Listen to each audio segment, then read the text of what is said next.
Dear leaders, ಎಲ್ಲರಿಗೂ ನಮಸ್ಕಾರ. ಎಲ್ಲ ದಾಳಿಂಬೆ ಬೆಳೆಗಾರರು ಮತ್ತು ಎಲ್ಲ ರೈತರಿಗೂ ನಮಸ್ಕಾರ. ಸ್ನೇಹಿತರೆ, ಇಲ್ಲಿ ನಿಮಗೆ ಗೊಬ್ಬರ ತೋರಿಸ್ತಾ ಇದ್ದೀನಿ. ಇದಕ್ಕೆ ನಮ್ಮ ವಿವಾ ಮಾರ್ಟ್ ಕಂಪ್ನಿಯ ಡೆವಲಪರ್ ಮತ್ತು ಕಿಸಾನ್ ಕಿಂಗನ್ನು ಯೂಸ್ ಮಾಡಿದ್ದೀವಿ. ನೋಡಿ ಎರೆಹುಳು ಯಾವ ಥರ ಆಗಿದೆ ಸ್ನೇಹಿತರೆ. ಪ್ರತಿಯೊಂದು ಈಗ ಆಲ್ರೆಡಿ ಅದಕ್ಕೆ 30-40 ದಿವಸ ಆಯಿತು ಸ್ನೇಹಿತರೆ ಕೊಟ್ಟು. ಈ ಥರ ಗೊಬ್ಬರ ಇರುತ್ತೆ.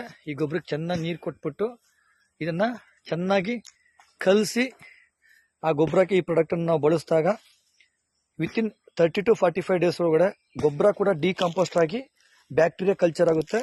ಈಗ ಇದೇ ಗೊಬ್ಬರ, ಜೈವಿಕ ಗೊಬ್ಬರನ ನೀವು ಶಾಪ್ಗಳಲ್ಲಿ ಕೊಳ್ಳಕ್ಕೆ ಹೋದಾಗ ನಿಮಗೆ ಒಂದು ಬ್ಯಾಗ್ ಕನಿಷ್ಠ ಅಂದ್ರೂ 250 300 ರೂಪಾಯಿ ರೇಟ್ ಆಗುತ್ತೆ ಸ್ನೇಹಿತರೆ.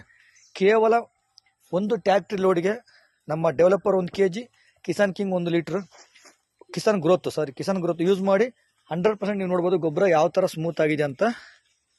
ಮತ್ತು ಇಲ್ಲಿ ಕೂಡ ನಿಮಗೆ ಕೈಯಲ್ಲಿ ನಾನು ತೋರಿಸ್ತೀನಿ. ಕಾಫಿ ಪೌಡರ್ ಥರ ಆಗಿರುತ್ತೆ. ತೋರಿಸಿ ನೋಡಿ, ಅವ್ರು ತೋರಿಸ್ತಾರೆ ನಮ್ಮ ಮಲ್ಲಿಕಾರ್ಜುನ್ ಸರ್. ಸೇಮ್ ನೋಡಿ, ಕಾಫಿ ಪೌಡರ್ ಥರ ಆಗಿರುತ್ತೆ. ನಂಬರ್ 1 ಇದು. ನೀವು ಎಲ್ಲಿ ಬೇಕಿರೋ ಲ್ಯಾಬ್ ಟೆಸ್ಟಿಂಗ್ ರಿಪೋರ್ಟ್ ಬಿಟ್ಟು ಏನು ಬೇಕಿರೋ ಮಾಡಿಸ್ಕೊಂಬರ್ಬೋದು. ನಂಬರ್ 1 ಜೈವಿಕ ಗೊಬ್ಬರ ಆಗಿದೆ. Government of India ICAR approved product ಆಗಿರುವಂತಹ ವಿವಾ ಕಿಸಾನ್ ಕಿಂಗ್ ಕೂಡ ಇದಕ್ಕೆ ನೀವು ಬಳಸ್ಬೋದು. ತುಂಬ ಅದೃಷ್ಟ. ನೋಡಿ ಎರೆಹುಳು ಯಾವ ಥರ ರೈತನ ಮಿತ್ರ ಕಾಣಿಸ್ತಾ ಇದೆ ನೋಡಿ. ಕೇವಲ 30-40 ದಿವಸದಲ್ಲಿ ಈ ರಿಸಲ್ಟ್ ನಮಗೆ ಕಾಣುತ್ತೆ ಸ್ನೇಹಿತರೆ. Thank you so much.